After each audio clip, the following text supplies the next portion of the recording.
వేడి వేడి అన్నం, అందులో కొంచెం రసం, ఇంక దాంట్లోకి ఇంక వేరే సైడ్ డిష్ కూడా అవసరం లేదండి. చాలామందికి ఇలాంటి కాంబినేషన్ ఇష్టం కదా రసం అన్నం. బయట వెదర్ ఎంత వేడిగా ఉన్నా సరే వాళ్ళకి ఇలా రసం అన్నం అంటే వేడిగానే కావాలి.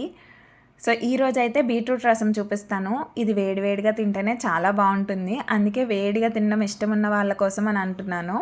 కుక్కర్లో ఒక 2 బీట్రూట్స్ని పీల్ చేసి పెద్ద పీసెస్గా కట్ చేసుకొని, ఒక పెద్ద నిమ్మకాయ సైజ్ అంత చింతపండు, కొద్దిగా వాటర్ కూడా వేసేసి 3 విజిల్స్ రానివ్వండి. ఆ తర్వాత మీరు చారు ఏ గిన్నెలో పెడదాం అనుకుంటున్నారో అదే గిన్నెలోకి మనం ముందే పీసెస్ని ఉడకపెట్టుకున్న వాటర్, అలాగే మిక్సీ చేసిన ప్యూరిన్ కూడా ఫిల్టర్ చేసేసుకొని అవసరమైతే ఇంకొద్దిగా వాటర్ వేసేసుకోండి.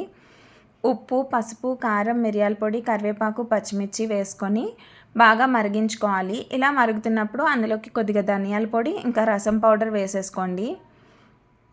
ఒక 10 మినిట్స్ మరిగిన తర్వాత పోపు కోసం ఆయిల్లో ఆవాలు, జీలకర్ర, ఎండుమిర్చి, కరివేపాకు అంతే.